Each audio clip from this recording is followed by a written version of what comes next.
Before minimum wage came in, I know people who were paying house girls $8 a day, $5 a day. Before minimum wage came in, $5 a day.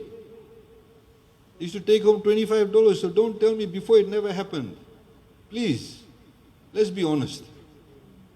Before there was never minimum wage. I know people work for shopkeepers before getting paid $30 a week. $10 a week some places. So don't come here and say that this never used to happen before. I know people here. I'm from Singatoka, I know. Right? I know who paid who, how much. My point is this, that the cost of living has gone up. At the same time, you'll go to a guy who may be running a pancha shop, tire shop. He may be employing 4 or 5 people.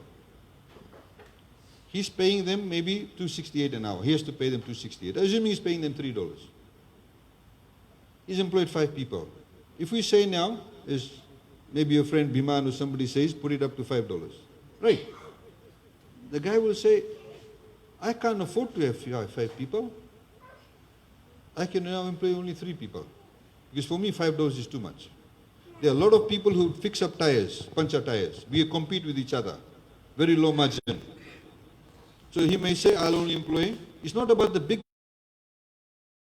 businessmen only. It's mainly 60% of the people in this country are employed by small businesses.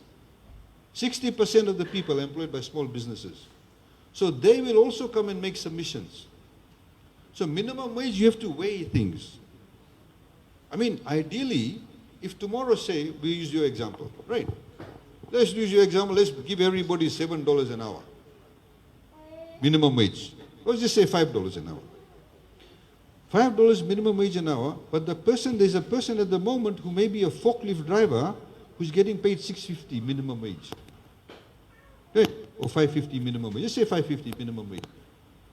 Unskilled person, you want to make them $5. What will the forklift driver say? He said, I want mine now to be $10. Of course it will happen.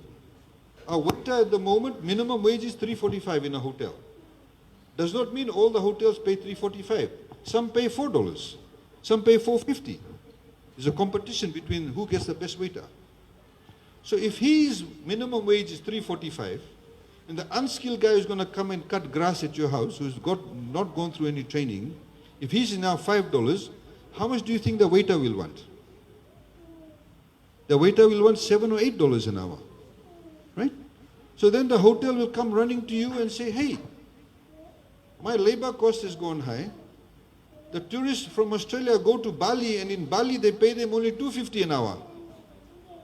What are we going to do? You see, you have to look at things holistically. You can't have a knee-jerk reaction and say, oh, make it $5. What will be the impact on other businesses? Like the garment factory workers, right? The garment guys. I don't know how far it's true, but you remember, Bangladesh makes a lot of garments. You know how much wages they pay there? Sri Lanka makes garments.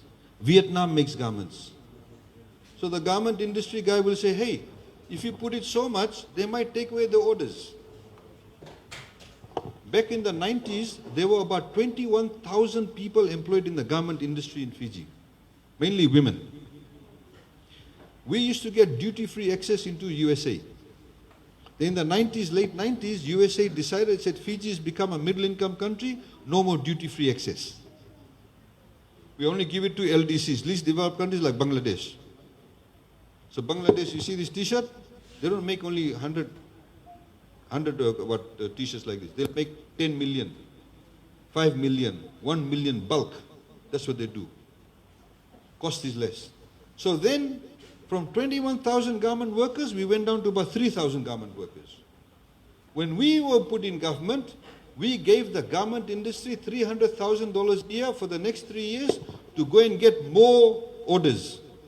Today, there's about 8,000 to 9,000 people working in the garment industry, mainly females. So you see, when this professor comes and does the assessment, if he really believes and says, okay, you may put it up to $5, but it may mean that 5,000 people will lose their jobs. So possibility, in particular if you competing with overseas market. I don't know about the local thing. I'm talking about overseas market at the moment. Because Bangladesh may say, yeah, don't worry, I'll make it for you, half the price. Everybody else may benefit from the increased wages, that's fine. But we have to think about those people too. I'm not saying you should not go to $5. I'm not saying you should not go to $4. I'm not saying you should go to $3.50. All I'm saying is that when these decisions are made, they have to be made taking into account everything. Thinking about everybody's well-being. That's the point.